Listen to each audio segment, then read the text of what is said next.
안녕하세요. 성장학교 대표 김은미입니다.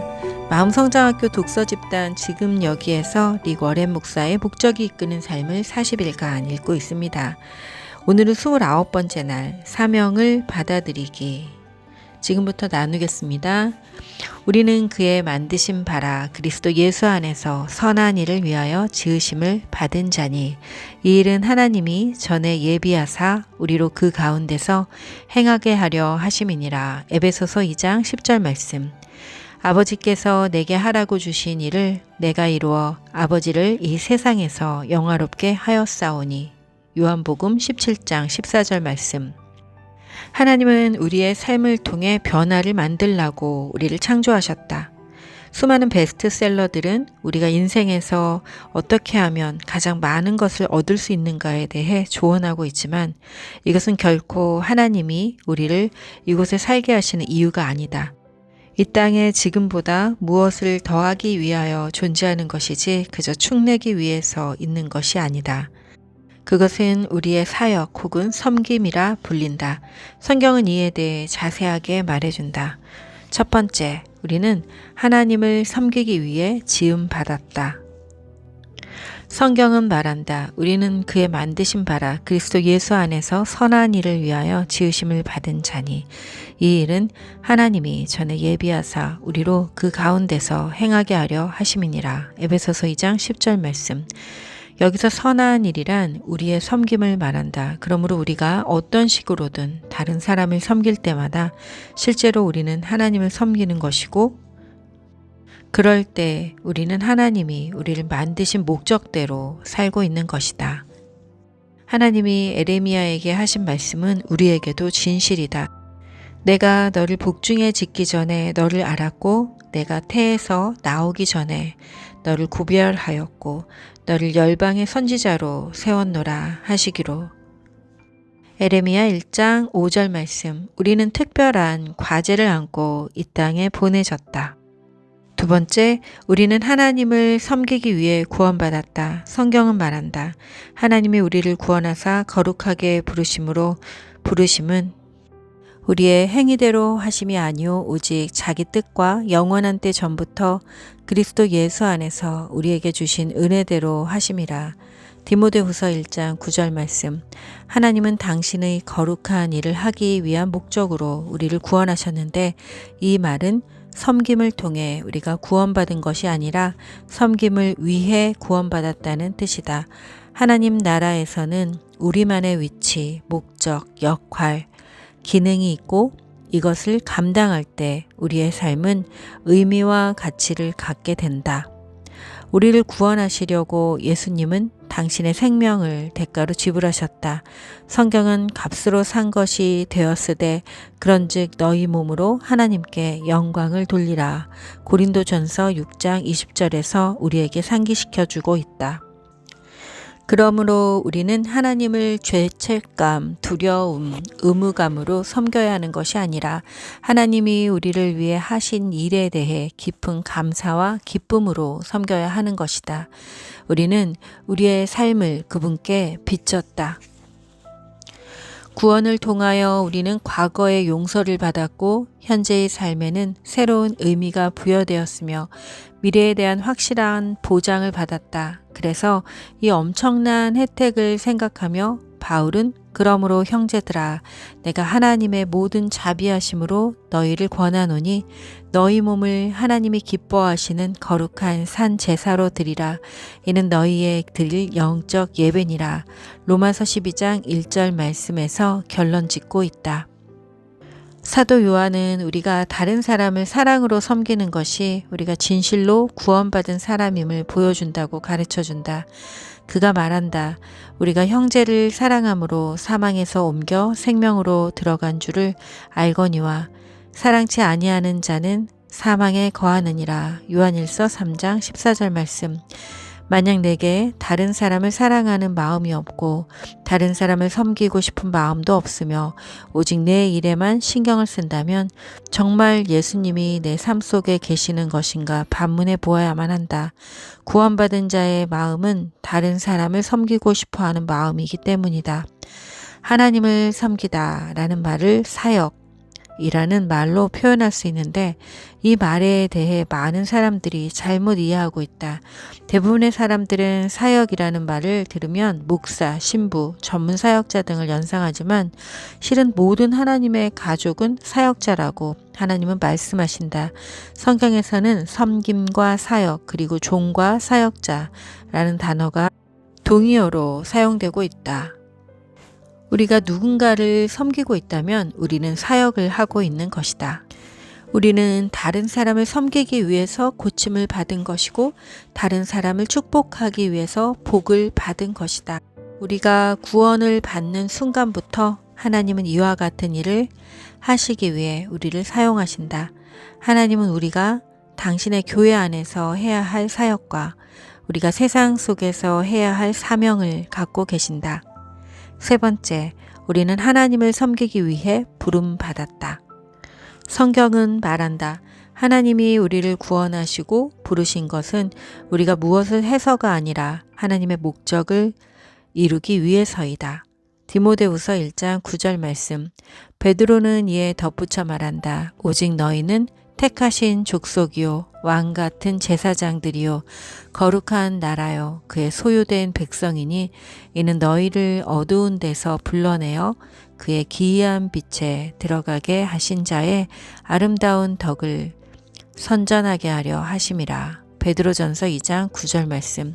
하나님이 우리에게 주신 능력으로 다른 사람을 도울 때 우리는 하나님이 우리를 부르신 그 목적을 이루고 있는 것이다. 우리가 교회라는 가족 공동체에 연결되어야 하는 한 가지 이유는 우리가 실제적인 방법으로 다른 성도를 섬김으로써 우리가 부름받은 목적을 이루기 때문이다. 성경은 말한다. 너희는 그리스도의 몸이요 지체의 각 부분이라. 고린도전서 12장 27절 말씀. 교회에서 우리의 섬김을 요청하는 것처럼 그리스도의 몸을 이루기 위해서 우리의 섬김은 절대적으로 필요하다. 우리 각자에게 해야 할 역할이 있고 그리고 각 역할은 모두 중요하다. 하찮은 섬김이란 없다. 모든 섬김이 다 중요하다. 만약 우리 몸의 한 부분이 기능을 발휘하지 못할 경우 무슨 일이 일어나는가? 몸이 아플 것이다. 몸의 다른 부분도 고통을 받을 것이다. 만약 우리 몸 안에 간이 자신을 위해서만 기능한다고 가정해보자. 너무 피곤해. 그래서 더 이상 몸을 위해 봉사할 수 없어. 1년 동안 먹기만 하고 푹 쉬고 싶어. 나에게 가장 좋은 일만 하겠어. 내가 할 일은 다른 기관에게 맡겨야지. 무슨 일이 일어나겠는가? 우리 몸은 죽게 될 것이다. 마찬가지로 오늘날 크리스천들이 그들이 속한 교회에서 섬기지 않기 때문에 수천 교회가 죽어가고 있다. 경기장 밖에서 구경하는 사람같이 앉아만 있기 때문에 그리스도의 몸인 교회가 죽어가고 있는 것이다. 네 번째, 우리는 하나님을 섬기라는 명령을 받았다. 예수님은 이 문제에 대해 명백하셨다. 인자가 온 것은 섬김을 받으려 함이 아니라 도리어 섬기려 하고 자기 목숨을 많은 사람의 대속물로 주려 함이니라. 마태복음 20장 28절 말씀. 크리스천에게 섬김이란 시간이 남으면 스케줄에 끼워 넣어서 하는 선택사항이 아니다. 섬김은 크리스천 삶의 핵심이다. 예수님은 섬기고 주러 오셨다. 그래서 이 두 동사가 우리가 지구상에서 살 동안 우리의 삶을 정의하는 것이 되어야 한다. 테레사 수녀는 이렇게 말했다. 거룩한 삶은 미소를 띠고 하나님의 일을 하는 것 안에 있다. 예수님은 영적으로 성숙한다는 것이 성숙을 위한 성숙이 되어서는 안 된다고 가르치셨다. 성숙이란 바로 사역이라고 하셨다. 우리는 베풀기 위해 성장한다. 그러므로 계속 배우는 것만으로 끝나면 충분하지 않다. 우리는 우리가 아는 것을 행동으로 옮겨야 하며 믿는다고 주장하는 것을 실천해야 한다. 표현되지 않는 느낌은 우리를 의기소침하게 할 뿐이다.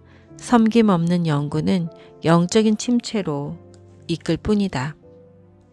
섬김의 경험을 통해 영적 근육을 훈련시켜야 한다. 섬김은 인간적인 본능과는 정반대의 것이다. 대부분의 시간을 우리는 섬김보다는 섬김 받는 것에 더 많은 관심을 갖는다. 그래서 우리는 나는 다른 사람을 섬기고 복을 베풀 수 있는 곳을 찾고 있어 라고 말하지 않고 나는 나의 필요를 채워주고 복을 받을 수 있는 교회를 찾고 있어 라고 말하는 것이다. 예수님을 따르는 성숙한 사람은 나의 필요를 누가 채워줄까? 라는 질문은 더 이상 하지 않고 내가 누구의 필요를 채워줄 수 있을까? 라고 묻기 시작한다. 당신은 그런 질문을 해본 적이 있는가? 영생을 준비하기. 지상에서의 삶이 끝나는 날 우리는 하나님 앞에 설 것이다. 그때 하나님은 우리가 얼마나 다른 사람들을 잘 섬겼느냐에 따라 우리의 삶을 평가하실 것이다. 하나님은 이렇게 말씀하신다. 내가 너를 창조하였고 구원하였고 불렀으며 섬김의 삶을 살라고 명령하였다. 우리는 다른 사람을 도울 때만 비로소 풍성한 삶을 누린다. 예수님은 말씀하셨다. 누구든지 제 목숨을 구원코자 하면 잃을 것이요. 누구든지 나와 복음을 위하여 제 목숨을 잃으면 구원하리라. 마가복음 8장 35절 말씀.